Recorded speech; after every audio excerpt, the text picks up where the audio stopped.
part 2 of 3 for Senator Wagner's interview. Hope you enjoy! As a senator, what do you think is the most important quality to have?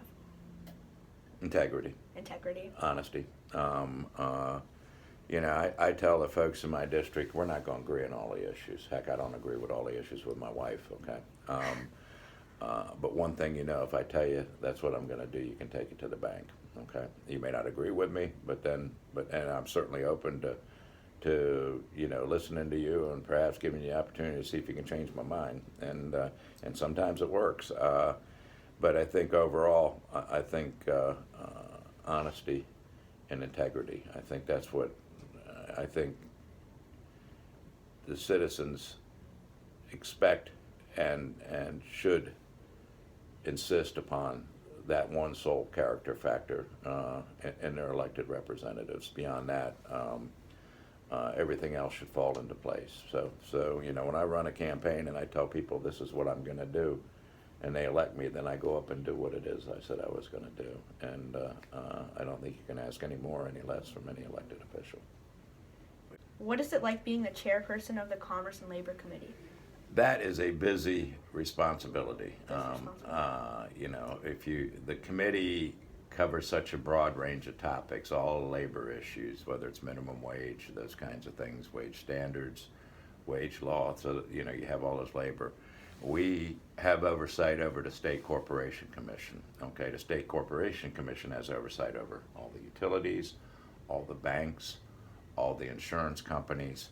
So all of those types of issues fall in those committees, whether it's changes to the insurance laws, whether it's changes to the banking laws, whether it's changes to the utility laws and how we treat them. And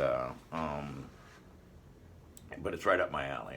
I'm a business guy. And asking myself, okay, what are we trying to accomplish to the good? And if it involves, a higher overhead expense for a business to operate, does the good we draw from this weigh out against that to do that? We consistently show up across the nation as one of the top 5 states. For years we were the number 1 state to do business in. Okay, that comes at a reason. Okay, and we're very proud of that fact, and that's a heck of an economic development tool to have in your toolkit.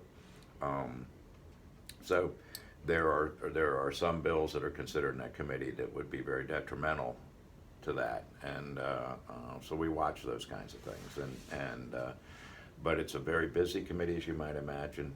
I try to do the best I can to segmentize, so we go into a committee meeting, it'll be all utility issues, okay? And then the next meeting will be all insurance issues, so we don't switch from subject to subject. It makes it very difficult for the committee members to follow. That's my intent up front. Usually some people ask bills to slip back and forth, and we don't always follow it, but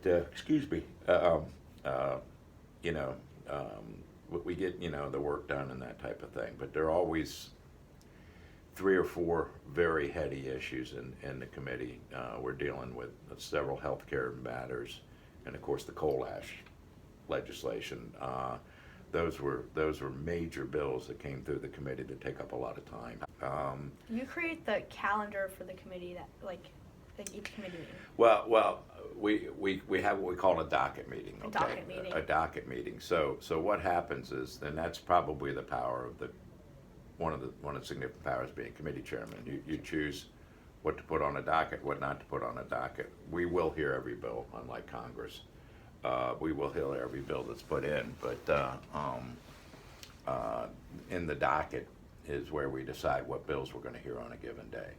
So we are basically assigned Monday afternoons for bills. We had so much legislation in this year to the point now at crossover where all the committee action's done for Senate bills, including the budget. Bills. Yeah.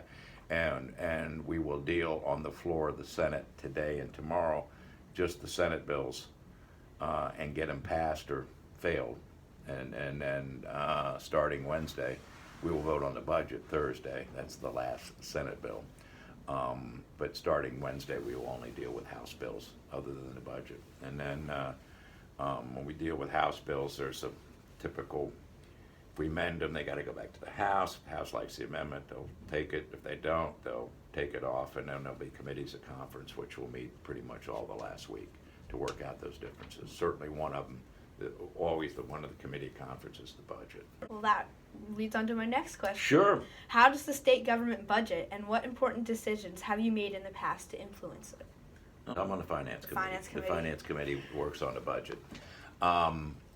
Well, first you need to understand the budget process. We pass a 2-year budget, okay? So, and that's in our long session. So we're in the short session, okay? So you amend budget. We amend the 2-year budget during the short session, okay? So we passed the 2-year budget last year, and then we go into this session, and the governor in December will give us his idea of the way he wants to amend that budget, okay? He sends us those documents. And of course, we look at those, and we all have our own budget amendments. As you know, every member can put in budget amendments to it, and then it's up to the finance committee to decide what we're going to do and what we're not going to do. This year is kind of a really different year because back in 2017, the federal government passed the Tax Reform Act. And among other things, the Tax Reform Act basically did away with itemizing deductions. They really ramped up the standard deduction, which is going to, as people look at their taxes, they're going to end up going to a standard deduction, okay, which means that the state taxes cannot be deducted from your federal income taxes when you go down that road, okay? The net import of all of that is that the state took in a lot more money because of the Tax Reform Act. That has nothing to do with the state of the economy, a sales tax or income tax, simply because of the way withholdings were done and not done, and the way people capture. So basically, the calendar year, which you have to separate from the fiscal year, okay, the calendar year, we took in $1.5 billion more than we anticipated, okay, which is great, okay. But our fiscal year, remember the 2-year budget we passed last year didn't start till 1 July. So we were still on the old 2-year budget up to 1 July, okay. $500 million of that came in, actually more than $500 million came in, about $700 million came in during that phase, okay. We have any money left over after a 2-year budget cycle is programmed automatically into the rainy day fund and the water quality improvement fund, okay. So 1 July started the new budget year, right? So because of the Tax Reform Act, we took in $500 million, and because of just the economy improvement, we took in another $300 or $400 million, $500 million, okay? Wow. And so then the question becomes, okay, what do we do with that money? Okay, that's significant over the budget we passed to have $1 billion more money. In the way we look at it, in effect, the extra money we took in because of the Tax Reform Act has, the way it's imparted, it's a tax increase to the people of Virginia. Through no fault of anything we did, but the way the federal government requires the taxes to be paid, it punished those states with income taxes, okay, and really hurt the states with big state income taxes. We have a very moderate 5.5% income tax, but still, it resulted in a significant amount of money being collected. So what do we do with that money? Let's say raise the teacher's salary up 5%. We're able to do a number of things with that $500 million. That's what I call systemic money. That's based on the growth of Virginia growing. So we didn't increase anybody's tax rates. We didn't do that. It's just more people are working, more people are earning more money, and more people are shopping.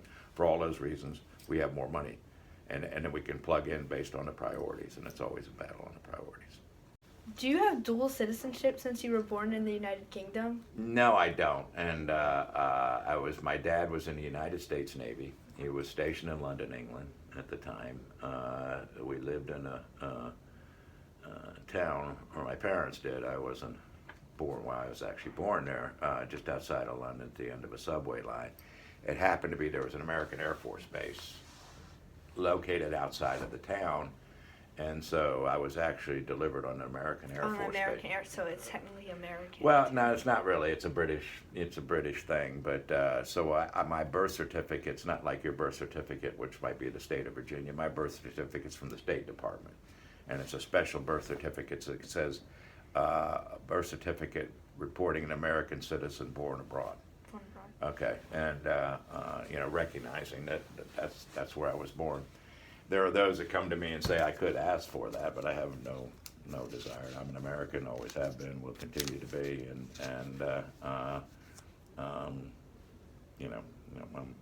I'm cool with that. So, how has the Virginia Public Access Project influenced your campaigns? well, I think the VPAP doesn't really influence the way I campaign, but it certainly provides the citizens a lot better access to those things. I like VPAP, the fact that they go through and pick out every news article from every newspaper and TV station every day of consequence or matter of fact, and deal with state politics and state thing, and consolidate it. So every morning I get an email and I can just scroll through it, and if there's articles that interest me, I tap it and can read the article. So from my perspective from that.